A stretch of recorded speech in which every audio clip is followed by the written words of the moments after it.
신약성경 마태복음 6장 7절에서 8절까지 말씀을 제가 봉독해 드리겠습니다. 또 기도할 때 이방인과 같이 중언부언하지 말라. 그들은 말을 많이 하여야 들으실 줄 생각하느니라. 그러므로 그들을 본받지 말라. 구하기 전에 너희에게 있어야 할 것을 하나님 너희 아버지께서 아시느니라. 아멘. 오늘 말씀은 제목을 이방의 풍속을 따르지 말라라고 한번 잡아보았습니다. 우리가 흔히 이야기하는 말 중에 로마에 가면 로마법을 따라라 라는 말을 이야기하는 것을 기억하시죠? 들어보셨을 겁니다. 제가 이 말이 어디서 유래했을까 하면서 궁금해서 찾아보니까 법을 따라라 라고 하는 뉘앙스하고는 조금 다른 뉘앙스로 나오더라고요. 여러분들 아시는 분들 많으시겠지만 성 어거스틴, 우리가 아우구스티누스라고도 표현하는데요. 그 교부 시대의 교부이고 철학자인 성 어거스틴이 어머니 모니카하고 함께 로마를 방문했습니다. 원래 어거스틴은 그때 당시에 밀라노에 거주하고 있었답니다. 근데 밀라노하고 로마하고 금식일이 달랐대요. 그래서 로마에 있는 사람들은 토요일 날 금식을 했답니다. 그래서 이 어거스틴이 로마 사람들이 토요일에 금식하는 것을 보고 따른 후에 밀라노에 돌아왔을 때 당시 밀라노의 주교가 암브로스라고 하는 분이었습니다. 이분도 굉장히 유명한 교부이고요. 우리가 중요한 그 철학자 중에 한 분으로 얘기가 되는데 그 얘기를 했답니다. 로마에서는 토요일에 금식을 해서 저도 로마에 있을 때는 토요일 날 금식을 했습니다.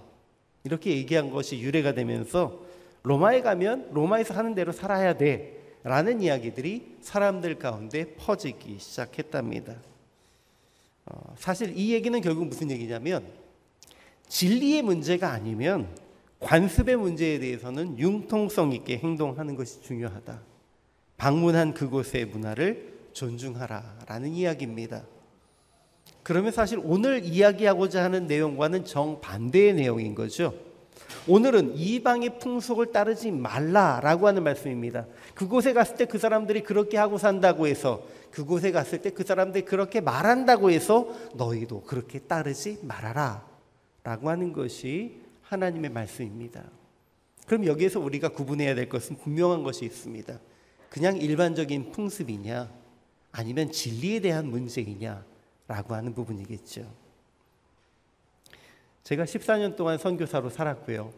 선교사로서 제가 논문을 쭉 쓰면서 연구하고 공부했던 부분 중에 하나가 상황화라고 하는 부분입니다. 이 상황화라고 하는 것이 바로 그 현장의 상황과 그들의 풍속, 풍습을 가능한 존중하면서 주의 복음을 전할 수 있는 방법이 무엇인가 라고 하는 걸 연구하는 그런 학문입니다. 그런데요, 그럼에도 불구하고 우리가 진리의 부분에 있어서는 타협이 되지 않고 꼭 지켜야 될 부분이 있다라는 것입니다. 그런데요, 여러분, 요즘 이 시대는 어찌 보면 로마에 가면 로마법을 따라라처럼 굉장히 융통성을 강조하는 것 같으면서도 관습이나 문화를 넘어서서 진리의 문제에 대해서까지 융통성을 요구하고 있는 것 같습니다. 그런데 그렇게 자기들 편의대로 몇 가지의 진리가 있다고, 진리는 한 가지가 아니야, 이것도 진리가 될 수 있고 저것도 진리가 될 수 있어 라고 융통성을 요구하는 것 같다가도 또 어떨 때는 우리의 의견을 비과학적이다 라는 말 한마디로 무시하기도 합니다. 한마디로 지금 이 시대의 진리에 대한 융통성을 이야기하는 포스트 모더니즘 사회 속의 이 내용은 어찌 보면 귀에 걸면 귀걸이, 코에 걸면 코걸이 같이 자기들의 유익한 대로 적용되고 있다는 부분이 생각이 됩니다. 조금 민감한 문제일 수는 있지만 제가 잠깐 얘기를 예로 들어보겠습니다. 진리에 대한 융통성을 요구하는 것 중에 하나 중요한 문제가 젠더 문제입니다. 남성, 여성 외에 중성이 있답니다. 혹은 내가 남성으로 태어났어도 여성이 될 수 있고 여성으로 태어났어도 남성이 될 수 있다고 합니다. 자, 태어날 때 부여받은 성별은 생물학적 팩트가 있습니다. 그렇지 않습니까? 이것은 이미 생물학적으로 주어진 팩트인데 사람의 감정이나 심리 상태를 근거로 해서 뒤집을 수 있으니까 융통성 있게 생각하자 라고 하는 것이 현대 시대의 정신입니다. 좀 받아들이기 어렵지만 그렇다고 치겠습니다. 좋습니다. 그런데요, 이렇게 융통성을 요구하는 그들과 대화하면서 우리는 창조론을 이야기해라고 얘기하면 그들은 뭐라고 얘기하냐면 그런 비과학적인 것을 어떻게 믿느냐고 얘기합니다. 그러면서 뭐 얘기하는 거죠. 진화론이 진리라고요. 그럼 진화론이라면 진화 이론이 돼야 되는 거죠. 사실은요. 론이 아니고 그것은 학설이 아닌 진리가 되어야 하는데 아직도 진화론은 진화론일 뿐입니다. 창조론도 하나의 이론이고 진화론도 하나의 이론이라는 것을 그들도 수용하고 받아들인다면 뭐 좋습니다. 백보양보해서 그들이 그렇게 얘기할 수도 있겠다고 생각하겠지만 지금 이 시대의 사람들은 그렇게 얘기하지 않고 있습니다. 이것은 마치 자기들이 문화의 다름을 존중하자라는 태도를 보이는 것처럼 얘기하면서도 우리가 세운 기준을 따르지 않으면 너희는 무지하고 미개한 자다라고 자기 중심적으로 이야기하는 폭력적이고 차별적인 모습일 뿐입니다. 이미 2000년 전부터 예수님께서는요, 세상과 우리가 하나 될 수 없음을 알고 계셨습니다. 예, 그렇습니다. 그리고 그보다 2000년 전 구약시대로부터 하나님은 가나안 백성과 이스라엘 백성들이 하나가 될 수 없다고, 하나가 되어서도 안 된다고 말씀하셨습니다. 이 부분은 문화적인 융통성을 떠나서 진리의 문제입니다. 자, 오늘 우리는 예수님께서 기도에 대해 가르치신 말씀을 근거로 해서 우리가 따르지 말아야 할 이방 풍속, 세상의 가르침, 잘못된 진리는 무엇인지를 한번 살펴보고자 합니다. 오늘 마태복음 6장에 기록된 내용은요, 사실은 주기도문의 앞뒤로 우리가 기도드릴 때 어떻게 기도드려야 할지에 대한 우리의 마음가짐과 태도에 대해서 기록되어 있습니다. 그 첫 번째는요, 바리새인들과 같이 외식하지 말고 신앙 있는 척하지 말고 은밀히 진솔함으로 기도드려라 라고 하는 말씀으로 이어집니다. 오늘 읽기 전 5절과 6절 말씀입니다. 또 너희는 기도할 때 외식하는 자와 같이 하지 말라. 그들을 사람에게 보이려고 회당과 큰 거리 어귀에 서서 기도하기를 좋아하느니라.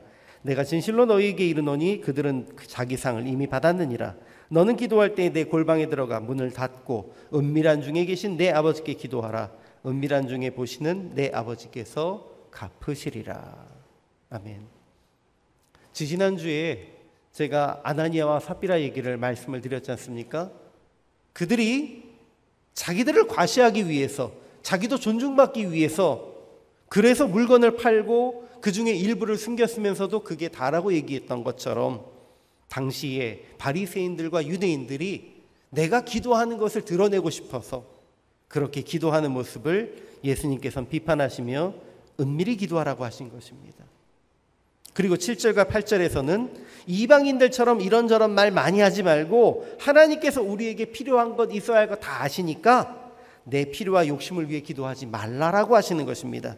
또 기도할 때 이방인과 같이 중언부언하지 말라. 그들은 말을 많이 하여 들을 줄 아시느니라. 그러므로 그들을 본받지 말라. 구하기 전에 너에게 있어야 할 것을 하나님 너희 아버지께서 아시느니라. 그러므로 오늘 본문에서 이어지지 않지만 너희는 먼저 그의 나라와 그의 의를 구하라. 그리하면 이 모든 것을 하나님께서 너에게 더하시리란 말씀이 이어지는 겁니다. 그리고 세 번째 부분은 주님께서 가르쳐 주신 기도의 내용을 근거로 해서 우리 마음에 품어두지 말고 기도를 통해 용서를 고백하고 실제로 용서하라라는 말씀입니다. 14절 15절 말씀이죠. 너희가 사람의 잘못을 용서하면 너희 하늘 아버지께서도 너희 잘못을 용서하시려니와 너희가 사람의 잘못을 용서하지 않으면 너희 아버지께서도 너희 잘못을 용서하지 아니하시느니라. 이 말씀은 이제 주님께서 가르쳐 주신 기도에, 즉 12절 말씀에 우리가 우리에게 죄 지은 자를 사하여 준 것 같이 우리 죄를 사하여 주시옵고 라는 말씀에서 바로 이어지는 말씀입니다.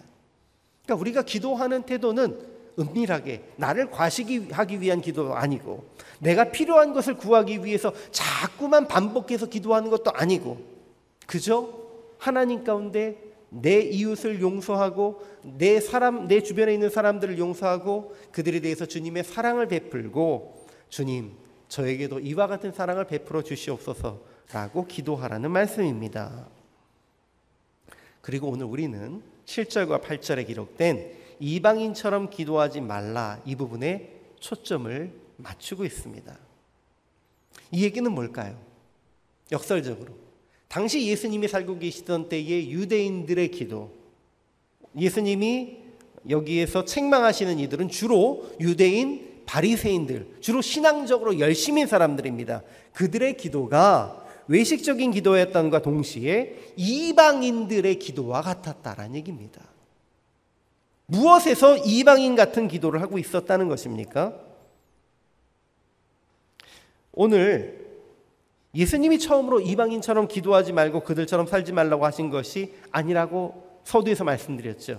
예수님보다도 2000년 전 하나님께서 이스라엘 백성들을 애굽으로부터 구원해 내실 때부터 하나님은 이스라엘 백성들에게 너희가 과거에 살았던 익숙했던 애굽의 풍속이나 이제 앞으로 너희가 가서 살게 될 가나안에서의 6족속의 풍속과 그 규례를 가증한 것으로 여기면서 너희는 그렇게 행하지 말고 너희는 그렇게 행해서 스스로를 더럽히지 말아라 라고 분명히 말씀하셨습니다.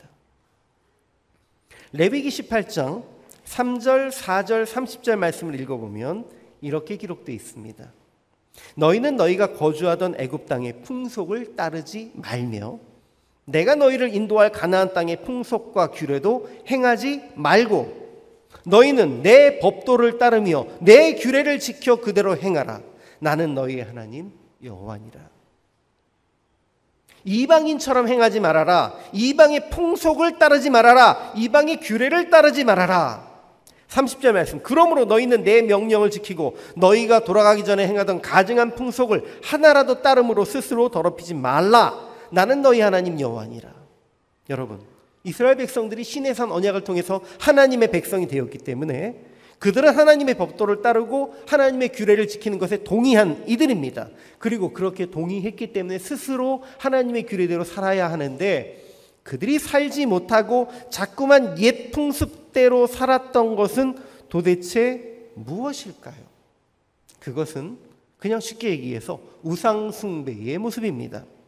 그래서 레위기 8장 25절에서 그 땅도 더러워졌으므로 내가 그 악으로 말미암아 벌하고 그 땅도 스스로 그 주민을 토하여 내느니라 라고 말씀하십니다. 그 땅의 백성들이 이방 신들을 섬기고 우상을 숭배했기 때문에 내가 그들을 토해여 낸다 라고 말씀하십니다. 그런데 그렇다면 우상을 숭배하지 않으면 돼. 그래 우리는 다른 종교를 가지지 않으면 돼. 우리는 열심히 기도 생활하면 돼 라고 한 것에 멈추면 사실은 유대인들이 이스라엘 백성들이 그냥 거기에 멈추었기 때문에 그들의 삶은 여전히 이방인들의 풍습과 동일한 삶으로 살았다는 것입니다. 그 배경에서 그렇다면 왜 그들이 우상 숭배를 했는지 그들이 우상 숭배를 하면서 무엇을 했는지를 바라보는 것이 중요합니다. 결국 여러분 왜 우상을 숭배할까요? 왜 제사를 지낼까요? 왜 그들이 우상을 섬길까요? 부와 풍성한 결실을 가져다 준다고 믿기 때문입니다. 우상을 섬기면 결실이 많아. 우상을 섬기면 우리가 즐겁게 놀 수가 있어. 우상을 섬기면 우리 인생에 쾌락이 있어 라고 생각한다는 것입니다. 고대 우상에게 절하고 제사하는 가장 근본적인 내용은 그 신이 다른 신과의 전쟁에서 승리하여 우리에게 복을 주기를 원하는 겁니다. 때로는 그 신이 죽어서 씨앗이 되어서 땅 위에 뿌려져서 거기에서 놀라운 결실로 가을에 맺어지기를 구하는 것이기도 합니다. 그리고 그들의 이렇게 놀라운 결실을 맺기를 원하는 종교 행위 중에는 결국은 무언가 결실을 얻기 위한 것을 그 신 앞에서 우리도 행하여야 한다라는 그런 의미를 가지고 굉장히 타락한 성적 행위가 벌어지기도 했던 것입니다. 즉 그들에게는 성행위 자체가 신에게 우리에게 풍성한 열매를 주세요라고 하는 하나의 종교 행위였으며 또 그걸 통해서 쾌락을 즐기기도 했던 것입니다. 애굽 땅에서도 이러한 우상 숭배에 익숙했던 이스라엘 백성들이 40년 동안 광야 생활 속에서는 약간 단절되어서 그들 나름대로의 어떤 격리 생활을 하면서 하나님의 말씀대로 훈련되는 것처럼 살았지만 가나안 땅에 들어간 이후에는 가나안 땅 백성들을 완전히 전멸시키지 못하고 그들의 그 흐름과 문화를 다시 받아들였다는 것입니다. 그래서 그들은 그 안에서 우상 숭배를 하면서 자기들에게 부와 풍성한 결실을 가져다 줄 수 있는 우상을 숭배하고 우리가 흔히 알고 있는 바알과 아세라와 아스타롯과 몰렉과 같은 우상을 섬기며 그들이 행하던 악하고 음란한 풍습을 따라했습니다. 심지어 북이스라엘의 사람들은요, 아론 자손 중에 있었던 여호와의 제사장들과 레위 사람들을 다 내쫓았습니다. 그리고 이방 백성들의 풍속에 따라서 누구든지 어린 숫송아지 한 마리나 순양 7마리만 끌고 오면 제사장으로 삼았다라는 것이 역대하 13장 9절에도 기록되어 있습니다. 이 내용을 유다의 왕이었던 아비야가 이스라엘의 왕인 여로보암을 책망하는 내용 속에서 우리는 볼 수가 있습니다. 그런데 이것이 북이스라엘만 속해 있던 내용은 아닙니다. 그러므로 이사야 선지자는 그들에게 동방 풍속이 가득하고 블레셋 사람들같이 점을 치며 이방인과 손을 잡았기 때문에 그들과 언약하였기 때문에 하나님이 유다를 이스라엘을 버리셨다라고 고백합니다. 이사야서 2장 6절에서 이사야는 이렇게 얘기합니다. 주께서 주의 백성 야곱 족속을 버리셨음은 그들에게 동방 풍속이 가득하며 그들이 블레셋 사람들같이 점을 치며 이방인과 더불어 손을 잡아 언약하였음이니라. 여러분, 이렇게 이스라엘 백성과 유다의 백성들이 하나님께서 경계하시고 경고하셨음에도 불구하고 이방 풍속을 따른 이유는 무엇입니까? 그게 자기들에게 득이 된다고 생각했기 때문입니다. 그렇게 따르는 게 돈이 된다고 생각했기 때문입니다. 그렇게 사는 게 내가 잘 사는 방법이다라고 생각했기 때문입니다. 그리고 그 범죄함의 결과로 이스라엘이란 나라가 망했고 유다란 나라가 망했고 유다 자손들은 바벨론에서 70년간의 포로 생활을 해야 했습니다. 다시 오늘 본문을 읽었던 시대로 돌아가 보겠습니다. 예수님께서 사역하시던 시대 팔레스타인에 살고 있던 유대인들은 우리는 하나님께 선택받은 유다 백성입니다 라고 이야기하는 그들은 구약시대의 이 역사를 다 알고 있는 이들입니다. 뼈저리게 느꼈던 이들입니다. 바벨론 포로에 잡혀갔다가 돌아와서 이제 우리는 다시는 그러한 우상을 숭배하지 않고 율법의 백성이 되겠습니다. 하나님만 섬기는 백성이 되겠습니다 라고 살아갔던 이들입니다. 그런데 예수님께서 그들을 향해서 너희가 이방인같이 중언부언하며 기도하고 있다라고 질책하신 것입니다. 무슨 얘기입니까? 그들이 정말로 신전에 가서 이방신에게 절하고 제사 지냈습니까? 그런 일은 행하지 않았습니다. 그들이 행했던 것은 무엇입니까? 기도 가운데 하나님, 우리가 이렇게 기도드리니까 우리에게 복 주세요. 하나님, 우리가 이렇게 기도드리니까 우리를 승리하게 해주세요. 우리가 성공하게 해주세요 라는 것이 기도의 내용의 중심이 되었다는 것입니다. 끊임없이 내 입을 것, 내 먹을 것, 내 필요한 것 달라고 기도하는 그 모습이 이방인들이 기도하는 모습과 똑같았다라는 것입니다. 그러므로 예수님께서는 그들을 본받지 말라, 구하기 전에 너희에게 있어야 할 것을 하나님 너희 아버지께서 아시느니라 라고 말씀하신 겁니다. 근데 여러분, 그러니까 맞습니다. 저희는 죄 필요한 거 구하지 않고 이웃만을 위해서 기도하겠습니다. 내가 용서만을 하면서 살아가겠습니다 라고 얘기하면 쉬울까요? 쉽지 않다는 것이죠.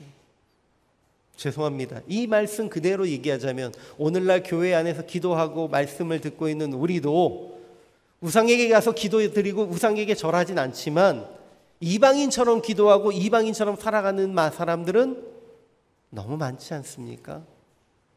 뭐 100%의 시간을 그렇게 살진 않더라도 우리가 우리의 삶 속에서 생각과 행동이 50%, 60%, 70%는 이방인들처럼 살고 있는 것은 아니겠습니까? 여러분, 사도행전 16장에서 사도 바울이 빌립보에서 막 예수 그리스도의 복음에 대해서 고발할 때에 빌립보 사람들이 이렇게 얘기합니다. 로마 사람인 우리가 받지도 행하지도 못할 풍속을 전합니다. 예수님을 믿으면 구원받는다고 하는 풍속을 이야기하는 것이긴 한데요, 사실은 이 이야기 속에서는 아니 어떻게 사람이 내 것을 취하지 않고 다 베풀면서 삽니까? 어떻게 사람이 내 욕심은 구하지 않고 다른 사람의 복을 위해서만 이야기하고 살 수 있습니까? 이게 말이 되는 풍습입니까? 라고 하는 의미도 포함되어 있다는 것입니다. 여러분,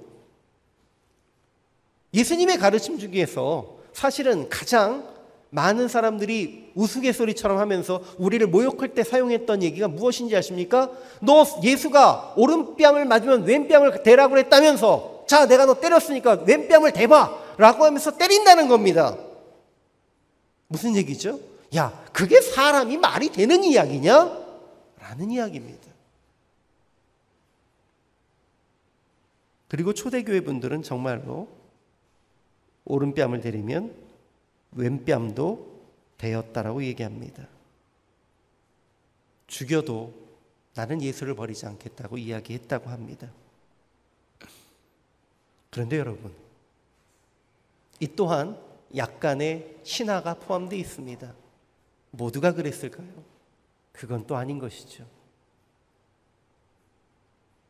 카타콤베에 숨어들기까지 애쓰며 세상을 버리고 살았던 분들이 있는가 하면 정말로 내 목숨을 내놓고 하나님을 믿을 것 같이 하다가도 세상 속에 타협하고 세상으로 돌아간 이들도 많이 있었습니다. 그래서 바울은 에베소서 2장 2절에서 예수님을 알지 못하던 때에는 세상 풍조를 따르고 공중 권세를 잡는 자들을 따라도 된다, 뭐 그럴 수 있다, 따라도 된다라기보다는 우리가 그렇게 따르며 살았다, 그럴 수밖에 없지, 그것을 이야기합니다. 그러나 이제 주님을 알게 된 이상은 더 이상 세상의 풍조나 이방의 풍습이나 자기의 유익을 위해서 사는 삶을 살아서는 안 된다라는 것을 이야기합니다. 그래서 로마서 12장 2절에서 너희는 이 세대를 본받지 말고 오직 마음을 새롭게 함으로 변화를 받아 하나님의 선하시고 기뻐하시고 온전하신 뜻이 무엇인지 분별하도록 하라 라고 이야기합니다. 분별하십시오. 내가 오늘 기도하고 있는 것이 하나님의 뜻에 따라 기도하는 것인지 아니면 세상에서 살아가던 습관대로 내 욕심대로 구하고 있는 것인지 분별하십시오. 하나님의 선하시고 기뻐하신 뜻을 구하는 것인지 아니면 내가 기뻐하는 것을 구하는 것인지 분별하십시오. 그래야만 우리는 이방인들과는 다른 삶을 살 수 있게 됩니다. 하나님의 자녀라면 당연히 아버지로부터 이어받은 규례에 따라 정결한 삶을 살아야 합니다. 하나님이 가장 싫어하시는 것이 우상을 숭배하는 것이고 자기의 유익만을 위해 풍요로움을 구하고 자기의 유익만을 위해 진리만을 왜곡시키며 이방의 풍습을 따르는 것이니까요, 우리는 그렇게 살지 않으면 됩니다. 그런데 긴 시간 제가 이렇게 말씀드렸잖아요. 모르시는 건 하나도 없습니다. 이해가 안 되시는 부분도 없습니다. 그런데 오늘 예배를 끝내고 세상에 나가서 살려고 하실 때 그대로 산다는 것이 버겁지 않으신 분은 없으실 겁니다. 참 죄송합니다. 저야 목사니까 그렇게 살 수 있을지 모르지만 세상 속에 실제로 사람들과 부딪히며 살아가시는 여러분들은 이것이 더 힘드실 수밖에 없습니다. 그래서 세상에서 몸부림치시면서 이렇게 주의 뜻대로 살아가려고 하시는 여러분들을 존경하고 여러분들을 위해서 제가 기도드립니다. 여러분들이 저보다 훨씬 힘들고 어려운 삶을 살고 계십니다. 길게 말씀드렸지만 짧게 정리하면 이렇습니다. 이방 풍속을 따르지 않는 삶이란 세상에서 나를 행복하게 해줄 것이라고 생각하는 물질의 성공을 위해서 구하고 쫓는 삶이 아니란 것입니다. 그런 것은 내려놓고 주의 영광을 위해 우리가 서로 하나됨을 위해 살아가는 삶입니다. 내가 편하려고 세상을 희생시키는 삶이 아니라 내가 조금 불편해도 세상을 위해 나를 희생하는 삶이 바로 이방 풍속을 따르지 않는 삶입니다.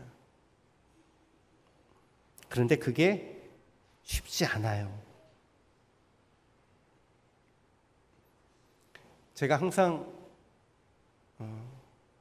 저희는 다 뜨거운 집에 살고 있잖아요. 쿠웨이트도 뜨거운 곳이고 제가 그 전에 살았던 인도네시아도 정말 뜨거운 지역이었고 제가 가장 마음속에 힘든 것 중에 하나가 말씀을 드리겠습니다. 에어컨 켜고 사는 거예요. 이 에어컨이 얼마나 지구 환경을 파괴하는데 크게 기여하는지 다 아시잖아요. 모르시는 분 없죠. 사실은 그래서 우리가 하나님의 뜻을 이 땅 위에 살리고 우리가 지구를 사랑한다면 정말 에어컨 끄고 사는 게 살아야 되는데 그러려면 저희가 한국으로 돌아가야 되는데 한국도 요새는 여름에 에어컨 없이 살기 너무 힘들더라고요. 아주 현실적인 얘기를 말씀드렸습니다. 저도요, 하나님의 뜻이라면 이 에어컨 끄고 사는 시간들 길어야 된다고 생각합니다. 조금 더 이런 것들을 절제해야 된다고 생각합니다. 그런데 당장의 내 몸의 편리를 위해선 그게 안 되지 않습니까? 저도 이거 뜨거워지면 몸이 견디질 못해요. 그냥 아끼지 않고 키려고요. 이러고 살거든요. 이게 우리의 모순입니다. 한 사람의 노력 갖고선 되는 부분은 아닌 것 같습니다. 우리의 삶의 구조가 변화되어야 합니다. 어떻게 변화되어야 될까 굉장히 고민스럽습니다. 그러나 이런 것을 고민하면서 하나하나 내 유익만이 아니고 내가 조금 힘들어도 하나님의 뜻이 이 땅 위에 이루어지는 방법이 무엇인지를 고민하고 사는 삶, 그것이 그리스도인의 삶입니다. 그걸 하지 않고 그냥 내 편한 대로만 하기를 원하고 내 편한 거 다 되기를 원하고 구하는 삶, 그것이 이방인의 삶입니다.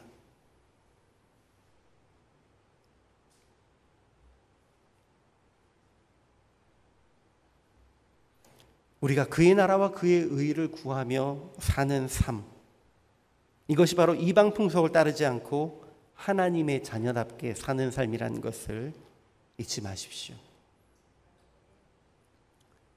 오늘 이 말씀, 이방의 풍속을 따르지 않고 사는 삶, 말은 쉬운데요, 다 이해는 되는데요, 삶의 현장에서 실천한다는 것은 쉽지가 않습니다.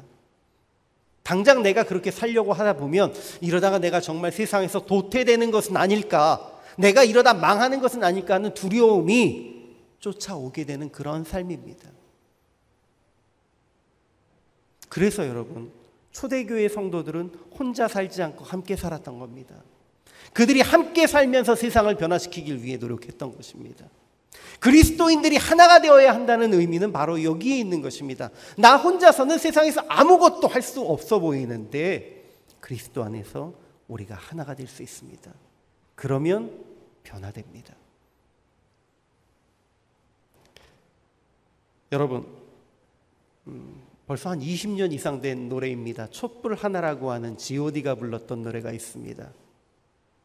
그 G.O.D가 불렀던 노래를 작곡한 사람은 박진영이고요.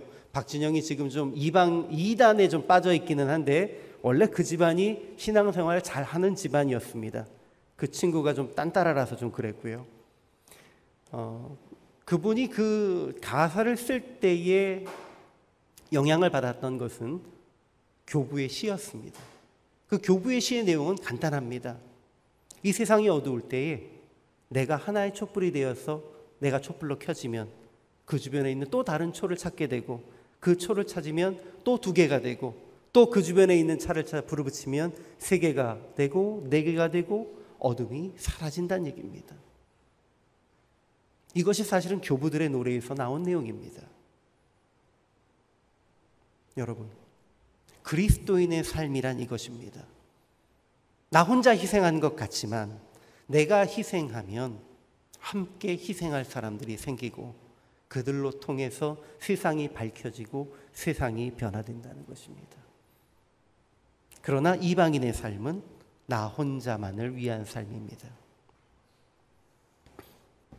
그러므로 오늘 우리가 세상에 속해 있던 때에 사랑하고 주인으로 삼았던 모든 것들을 내려놓기를 원합니다. 그리고 먼저 주님의 나라와 주님의 의만을 구하며 구원의 진리를 선포함으로 오직 주님의 나라만을 이루어 나가기 위해 주님 앞에 나아가는 우리가 될 수 있기를 소망합니다.